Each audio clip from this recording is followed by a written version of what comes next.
नमस्कार. कोल्हापूरचा अस्सल स्वाद या चॅनलमध्ये आपलं स्वागत आहे. मी नीलम पाटील आज तुम्हाला फुटाण्याच्या भाजक्या डाळीचे चकल्या करून दाखवणार आहे. चला तर आपण रेसिपी करून पाहूया. 1 वाटी फुटाण्याची भाजकी डाळ घ्यायची आहे. कोणत्याही वाटीनं मोजून घ्या आणि ती मिक्सरमधून बारीक करून घ्यायची.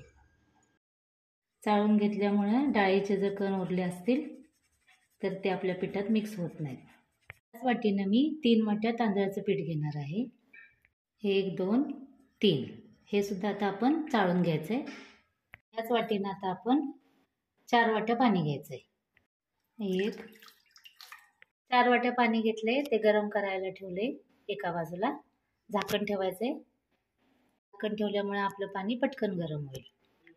त्याच वाटीनं अर्ध्याला थोडं कमी तेल घ्यायचं आहे, ते गरम करून घ्यायचं आहे. कढई ठेवले, त्यामध्ये तेल घालायचं आहे.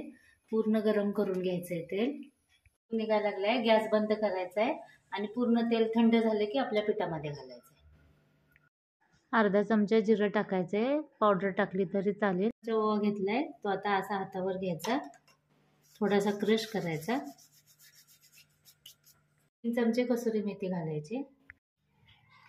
1 चमचा धनपूड घालायचे. 1.5 चमचा चटणी घालायची घरातली. 2 चमचे तीळ घालायचे. मिक्स करून घ्यायचे. तेल बघा थंड झाले, ते घालायचं आहे आता. मिक्स करून घ्यायचे. पाणी सुद्धा गरम झाले बघा. थोडं थोडं पाणी घालायचं आहे आता. चमच्यानंच हलवायचं आहे कारण की पाणी गरम आहे.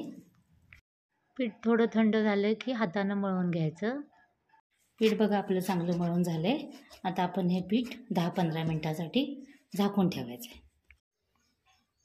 4 वाटी पाणी घेतलेलं, त्यातलं बघा थोडंसंच पाणी राहिले. सगळं पाणी आपल्याला लागलं, प्रमाण आपलं बरोबर आहे. चकलीचा साचा घ्यायचा आहे बघा. अशीच फिरकी लावायचे. ही बाजू वर पाहिजे आणि खरबडीत बाजू खाली पाहिजे. तेल लावून घ्यायचं म्हणजे आपलं पीठ साच्याला चिटकत नाही. थोडंसं ताटाला पण लावायचं. थोडंसं आता पीठ काढून घ्यायचं यातलं, बाकीचं पीठ झाकून ठेवायचं. थोडंसं मळून घ्यायचं असं. जेवढं साच्यात बसेल तेवढं पीठ घालायचं आहे. दाबून घालायचं आहे, मोकळी जागा ठेवायची नाही आहे. असं दाबून भरून घ्यायचं आहे. तेल लावलेल्या ताटामध्ये चकल्या गाळून घ्यायच्या. सुरुवातीचा गोल हा हाताने करून घ्यायचा.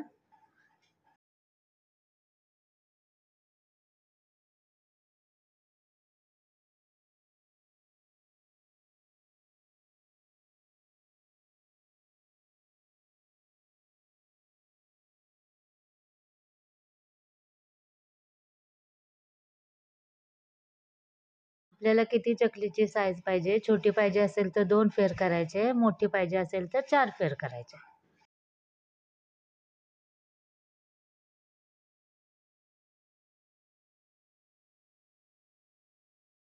कढई ठेवली, त्यामध्ये तेल गरम करायला ठेवले.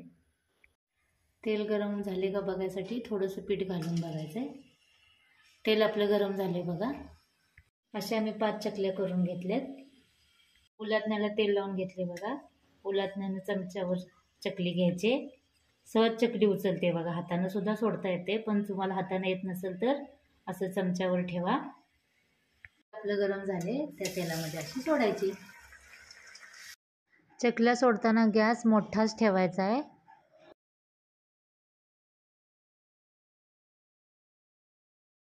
कढईत बसतील तेवढ्या चकल्या सोडायच्यात. मी 3 चकल्या सोडलेल्या आहेत. 3-4 सोडू शकतो आपण. चकल्या सोडून झाल्या की गॅस मध्यम करायचा. गॅस कमी करून चकल्या तळायच्या नाहीत, मग तेल खूप लागतं. 1 मिनिटातच बघा आपल्या अशा चकल्या तरंगू लागतात तेलावरती. तरंगू लागल्या की काढून घ्यायच्या. गॅस कमी करायचा नाही किंवा फास्ट पण करायचा नाही, मध्यमच ठेवायचा आहे. म्हणजे चकल्या आपल्या व्यवस्थित तळल्या जातात. कमी केलं की तेल जास्त शोषलं जातं आणि फास्ट केल्या की लगेच करपतात. आता आपण चकल्या काढून घेऊया. चांगल्या भाजल्या गेल्यात, आता आपण काढून घेऊया. किती छान आपल्या चकल्यांचा रंग आलाय बघा. पूर्ण तेल नितळून द्यायचं आहे. गॅस कमी करायचा आहे आणि आता आपण चकल्या दुसऱ्या भांड्यात काढून घेऊया.